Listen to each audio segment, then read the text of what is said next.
A stat that's worth mentioning is that the strongest absorption has been in the highest growth suburban corridors, such as Frisco, Allen, McKinney, Denton, Northwest, Fort Worth.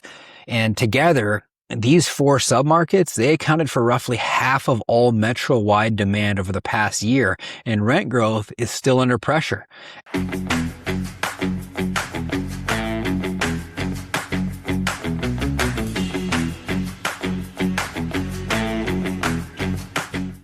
Hey everybody, welcome to another episode of Keeping It Real Estate. I'm Dan Brisse. Today, you guys, I want to talk about this glut of supply.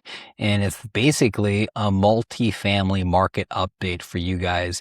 Right now, we're sitting on top of the largest apartment supply wave since the 1980s. And most investors think that's bad news, but it's not.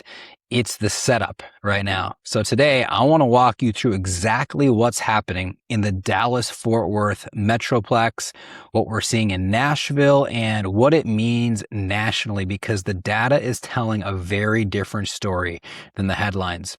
So the national picture, you guys, is that the U.S. multifamily market delivered a record number of new units in 2023 and 2024, and the heaviest supply cycle in over 4 decades. And it's been concentrated heavily in the Sunbelt growth markets like Texas, Florida, and Tennessee. And that wave pushed national vacancy up, and it kept rent growth muted through pretty much all of 2024 and into 2025, even though renter demand was historically strong. And the reason renter demand is historically strong, you guys, is purely because it became so expensive to own a home. Think about all the inflation that happened, and with single family home prices going up, and then you have interest rates running, it just made it very economically expensive to own a home. And so then you've got absorption nationally it's been excellent. Some of the strongest years on record for units leased have just happened, and it just hasn't been enough to outrun the incredible delivery pace in the hardest hit metros. And the key shift right now, you guys, is that new construction starts and permits, they've fallen off a cliff nationally. This is nationwide. Financing costs, right? The slower rent growth, the construction costs have pushed developers just to the sidelines, period. And that means the pipeline behind this current wave is thin, which, that sets up a much tighter, a much more supply demand picture across 2026 and into 2027. The bottom line nationally is we're moving from this absorb the supply mode into burn off the supply mode. And that's the phase where rent growth, it typically reaccelerates. So let's look at Dallas-Fort Worth, you guys. The current conditions in Dallas-Fort Worth is that it's working through the largest supply wave in its history.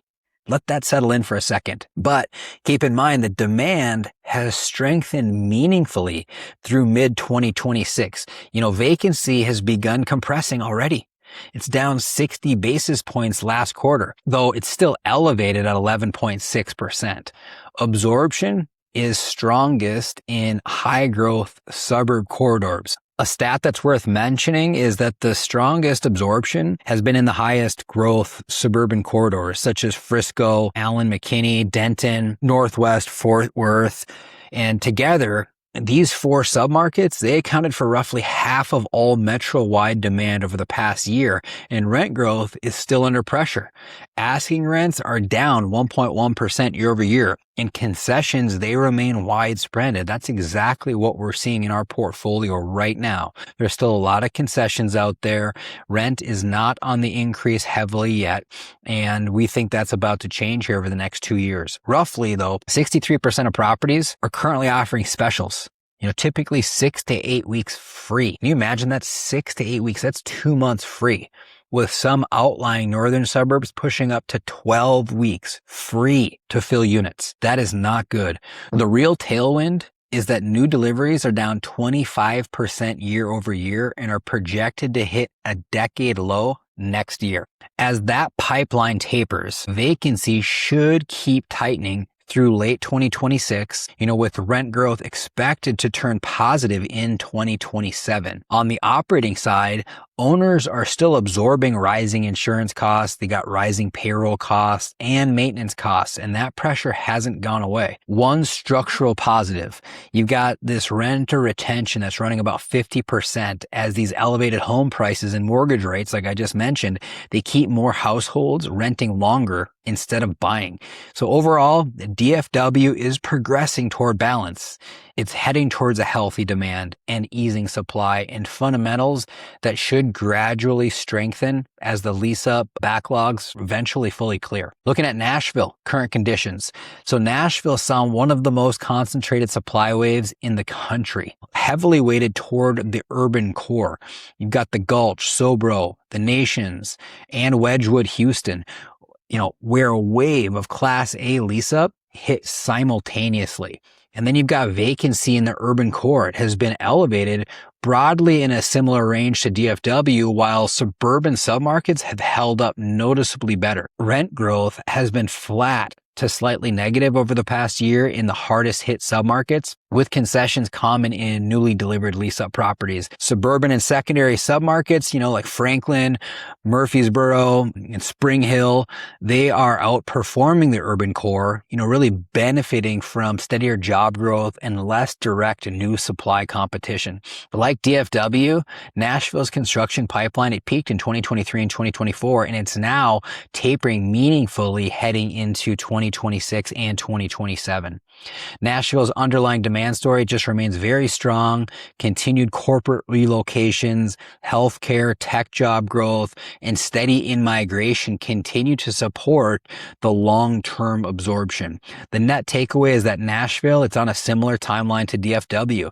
It's working through a supply hangover right now, with fundamentals expected to firm up materially as deliveries fall off in 2026 and 2027. So that leads me to the distress wave that's coming down the pipeline, you guys. So nationally, a huge volume of multifamily deals, they were all bought in 2021 and 2022, right? We've talked about it all the time. It's the peak of the cycle. People were using floating rate bridge debt, right? Often with these rate caps that's sized for a near zero rate world. And as those rate caps expire in 2023 and 2024, the debt service on those loans spiked. Okay. And so right as rent growth was decelerating and supply was hitting hardest, a painful combination for anyone underwritten on aggressive rent growth assumptions, the results have been a steady climb in loans moving to special servicing, right? You've got forced note sales, receivership, and just outright foreclosure in the market. With that said, the multifamily distress metrics nationally have been running at a multi-year high through 2024 and 2025. And so many sponsors who did well buying in those rising markets are now hitting these maturities. And these maturity walls, they simply cannot refinance without a fresh equity check. And in a lot of cases, that equity check, it's not coming. So this is a real ongoing wave. It's not a one-time event, you guys, and it's expected to keep working through the system into 2026.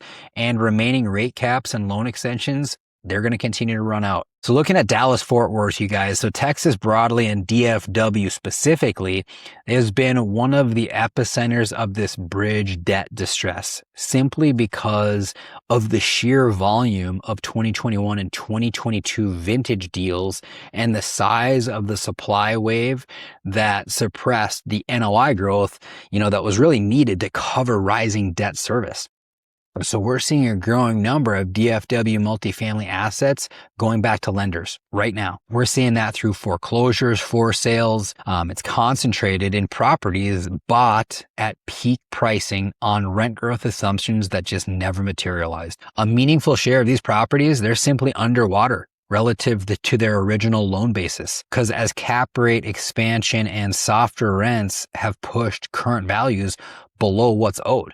So expect this pipeline to keep building through 2026 as these remaining rate cap expire before the decelerating into 2027 as rates ease and rents recover. Nashville, you guys, Nashville is seeing a very similar dynamic. It's concentrated in the same bridge financing from 2021 and 2022 vintage deals, and particularly recently delivered or this newly stabilized Class A assets, in the Gulch and Sobro submarkets that were underwritten on rent growth that didn't show up amid the oversupply period. And then you've got these foreclosures and lender-driven sales that have been rising there too. Though Nashville's smaller overall market size really means that it lags Texas in sheer volume and distressed assets, expect a very continued flow of these deals to market through special services, receivership, and note sales through 2026.